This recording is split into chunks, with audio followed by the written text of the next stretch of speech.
The wind howled across the endless Dakota plains, carrying with it the bite of an early winter. The year was 1876, and the vast grasslands, once teeming with buffalo, now echoed with the tension of a land caught in the crossfire of settlers and Sioux. Amid this turmoil, a lone wagon lay broken, its splintered wheels sinking into the frost-kissed earth. Inside, huddled beneath a tattered blanket, was Eliza Carter, her face pale, her arm bleeding from a wound she could barely tend.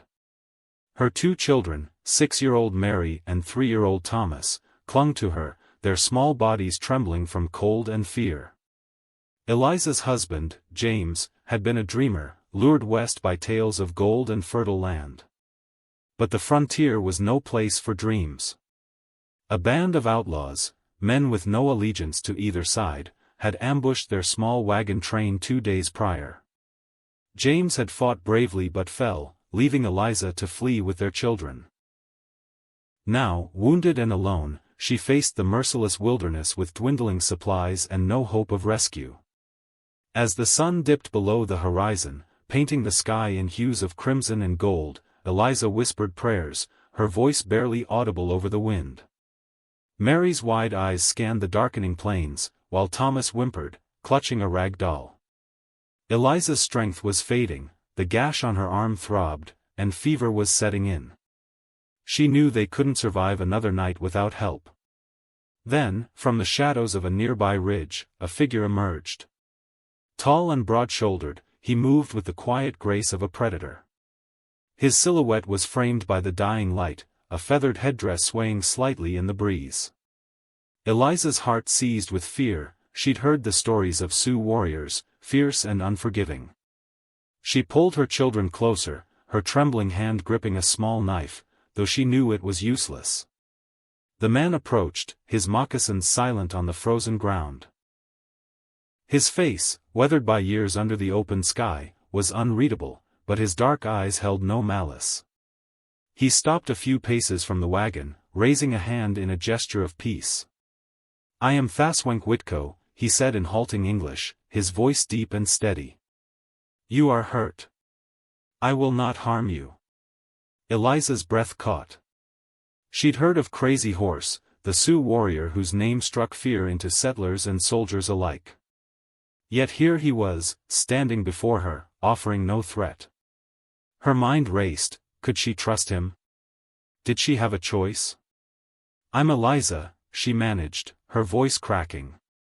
"My children, we need help." Crazy Horse studied her for a moment, then nodded. "I will help you," he said simply. He knelt beside the wagon, inspecting her wound with a practiced eye. "This must be cleaned, or it will take you." He spoke with the certainty of someone who had seen too many wounds left untended. Eliza hesitated, fear warring with desperation. But the sight of her children, shivering and wide-eyed, made the decision for her. "Please," she whispered. Crazy Horse worked quickly, tearing a strip from his own hide tunic to bind her wound. He spoke softly to Mary and Thomas in his native tongue, his tone gentle, as if soothing a frightened horse. To Eliza's surprise, Mary stopped trembling, her small hand reaching out to touch the beads on his moccasins. "You are far from your people," he said, his eyes meeting Eliza's. "Why are you here?" Eliza swallowed, her throat dry. "My husband, he thought we could build a new life. But he's gone now. We're all that's left." Crazy Horse's expression darkened, not with anger but with understanding. "This land takes much," he said. "But it also gives, if you know where to look." Over the next hours, he built a small fire, shielding it from the wind with a buffalo hide. He shared dried meat and a handful of wild roots, which Eliza accepted gratefully, though her hands shook as she fed her children. Crazy Horse watched them eat, his silence heavy with unspoken thoughts. Finally, he spoke. "I will take you to my people. They will care for you until you are strong." Eliza's heart pounded. "Your people? But, we're not like you. Won't they?" "They will honor my word," he interrupted, his tone firm. "I vow to protect you and your children." No harm will come to you while I breathe. His words carried a weight that silenced her doubts.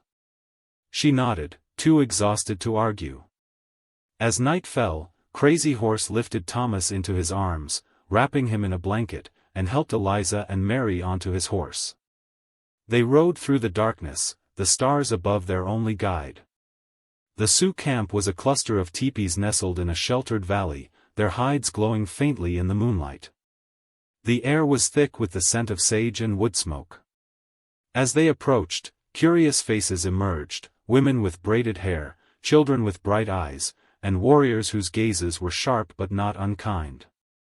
Crazy Horse spoke in Lakota, his voice commanding yet calm, and the tension in the air eased.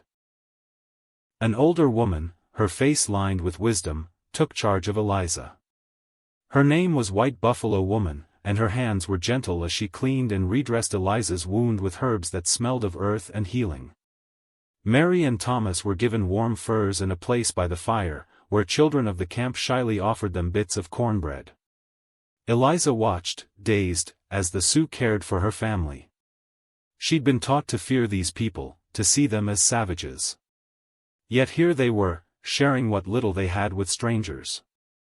Crazy Horse stood at the edge of the firelight, his presence a quiet reassurance. When she caught his eye, he nodded, as if to say his vow still held. Days turned into weeks. Eliza's strength returned under White Buffalo Woman's care, and her children began to laugh again, chasing Sioux children through the camp. Mary learned to braid grass into tiny dolls, while Thomas followed the older boys, mimicking their games with sticks and hoops. Eliza, though still an outsider, found herself drawn into the rhythm of the camp, helping the women pound roots, listening to their stories, and learning words in Lakota. But the peace was fragile.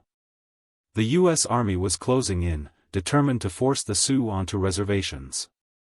Crazy Horse was often gone, riding out with his warriors to protect their lands.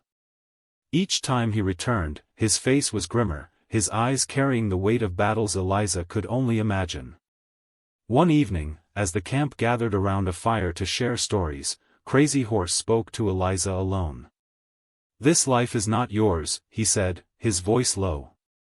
"Your people and mine, we walk different paths. But I see strength in you. You must decide where your path leads." Eliza's heart ached. She'd grown to admire the Sioux, their resilience, their connection to the land, their fierce love for their families. But she knew she couldn't stay. Her children deserved a future free from the constant threat of war, and she carried memories of James that tied her to the world she'd left behind. "I want to go east," she said finally. "To my sister in Chicago. She'll take us in." Crazy Horse nodded, as if he'd expected her answer. "I will take you to a place where the soldiers can find you. They will send you to your sister." The journey was long, spanning days across the plains. Crazy Horse rode ahead, scouting for danger, while Eliza and her children followed in a travois pulled by his horse. They traveled in silence, the weight of their parting growing heavier with each mile. At night, by the fire, he told Mary and Thomas stories of the stars, pointing out constellations that guided his people. Eliza listened, committing his words to memory, knowing she'd never hear them again. On the fifth day, they reached a trading post near a cavalry outpost. The sight of blue-coated soldiers made Eliza's stomach twist, but Crazy Horse was calm. "They will not harm you," he said. "Tell them you are a widow. They will help you." Eliza looked into his eyes, searching for words to express her gratitude. "You saved us," she said, her voice breaking. "Why?" Crazy Horse's gaze softened. "Because you are a mother, and your children are innocent. This land is cruel, but we choose who we become in it." He handed her a small pouch of herbs from White Buffalo Woman, a final gift for her healing. Then, without another word, he mounted his horse and rode into the dawn, his figure vanishing into the golden light. Eliza and her children reached Chicago a month later, carried by the soldiers' wagons and a train that rattled through the night. Her sister's home was warm, filled with the scent of bread and the chatter of family.